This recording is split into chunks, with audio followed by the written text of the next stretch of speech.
Welcome to this explainer. Today, we're doing something really important. We are going to objectively map out the century-long history of the Israeli-Palestinian conflict. We're going to rely on undeniable facts and clear timelines to understand exactly how we arrived at the realities of today. This is a deeply complex, multi-layered history, and to truly grasp it, we need to remain completely fact-driven, calm, and strictly focused on the historical record. Let's get right into it.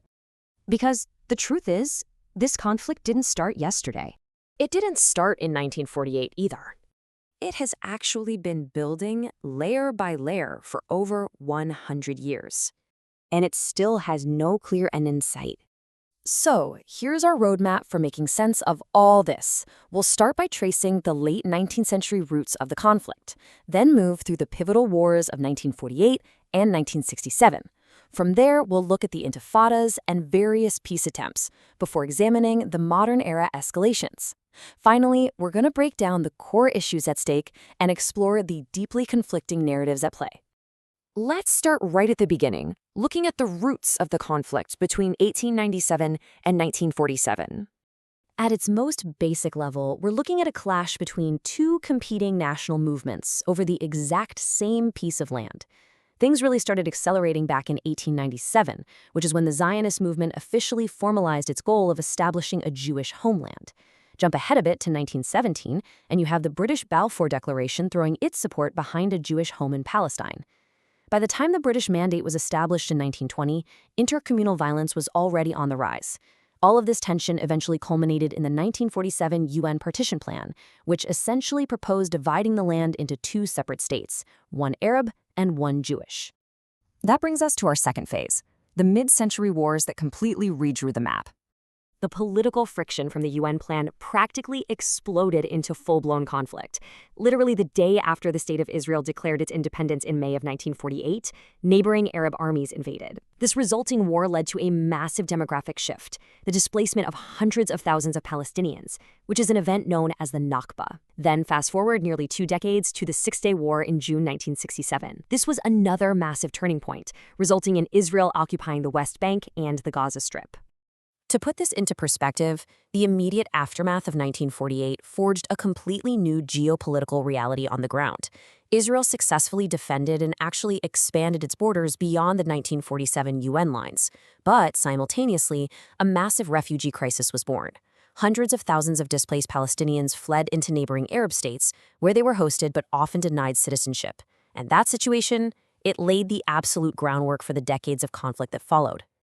Moving into our third section, we see the conflict shift gears into the intifadas and major peace attempts.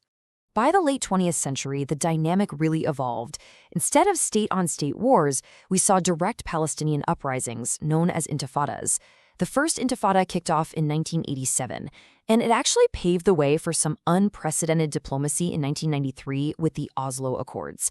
There was a lot of hope there. But when the Camp David Peace Summit failed to reach a final agreement in the year 2000, that hope totally fractured. Almost immediately, the highly violent Second Intifada erupted. So, you might be wondering, why did the Oslo Accords fail? The real tragedy lies in what was left unresolved. Now, the PLO did formally recognize Israel, and the Palestinian Authority was created to handle internal self-government. But the core final status issues, we're talking exact borders, control of Jerusalem, and the right of return for refugees, were basically left on the table. Without resolving those big questions, trust was incredibly fragile and was easily undermined by extremist violence from both sides, which ultimately caused the whole interim plan to collapse. This takes us right into the modern era, where the focus shifts heavily toward the Gaza Strip. In 2005, Israel unilaterally withdrew its troops and settlements from the Gaza Strip. The following year, the militant group Hamas rose to political power there.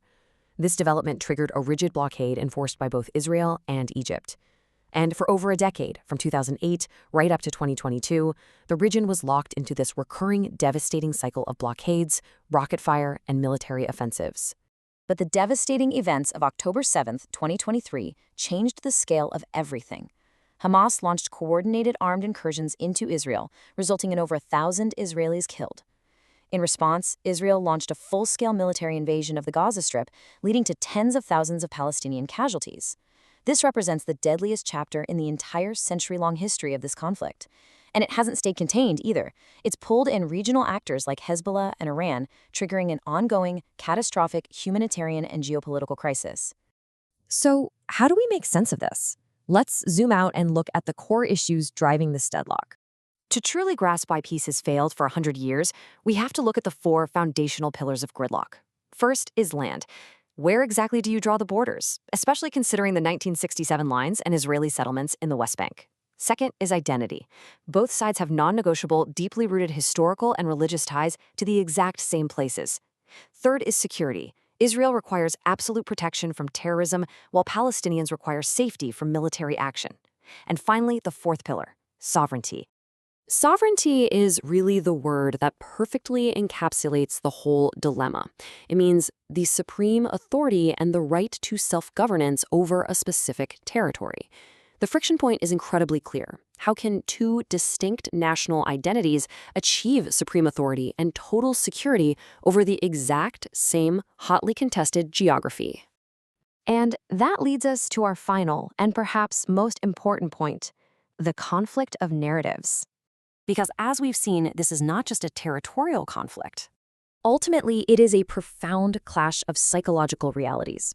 Look at the Israeli narrative. It views this as a fundamentally necessary struggle to secure and defend a historic Jewish homeland against relentless existential threats and regional hostility. Now, look at the Palestinian narrative. It views this as a struggle against colonial displacement and military occupation, a fight for basic fundamental self-determination. These perspectives are shaped by generations of deep trauma, and the critical takeaway here is that both sides genuinely, deeply believe they are completely right. The facts of the past 100 years are carved into history, but the future remains unwritten. As long as these distinct narratives exist in total opposition, we're left with a sobering truth. Until both sides accept a shared reality, one that actually acknowledges the pain and the rights of the other, the conflict may continue without resolution. So I'll leave you with this to think about. What will it ultimately take for two deeply wounded narratives to finally share one piece of land?